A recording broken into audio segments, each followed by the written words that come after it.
Good morning, good morning, good morning. Hi, it's February 10th. This is the video summary of this week's newsletter. This week was a big week.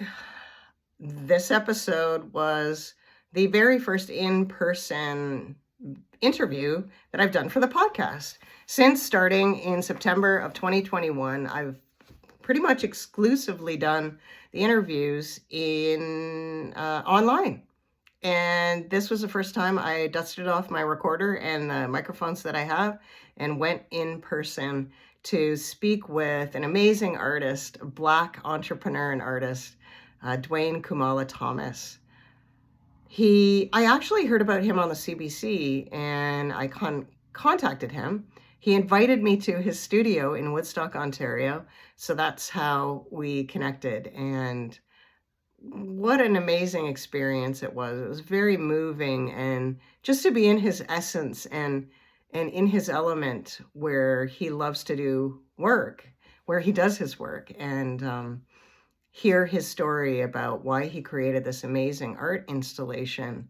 It is a big sculpture made from original materials of a railway coming out of the ground and curving into the sky.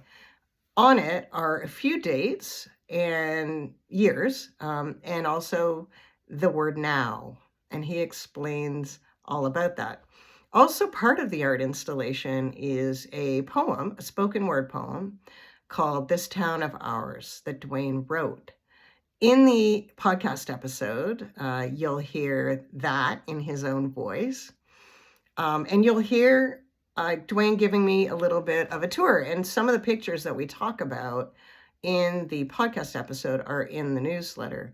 One of them is a picture of his grandmother that a fellow photographer took at Duane's wedding.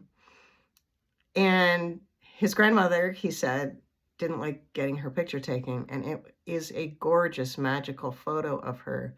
And he explained that it wasn't long after that they lost her. So meaningful to him, and you could feel that it just was a magical, I keep saying magical, but it was an amazing experience being at the studio itself and hearing about why Duane did the installation the way he did, his process, and all of that great stuff. And lots of pictures in this one, and you'll hopefully get a little bit of the essence of being at his studio.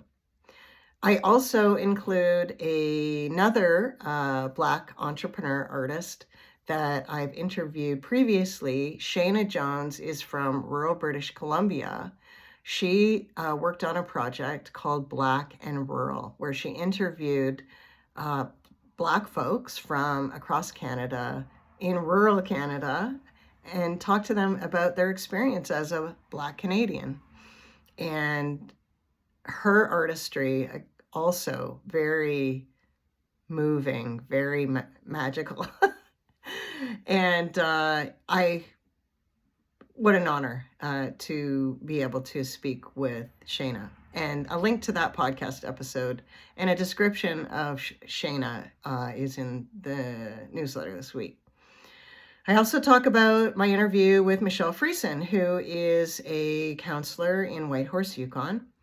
Almost the entire episode, Michelle had her son Theo with her, and what a joy that was.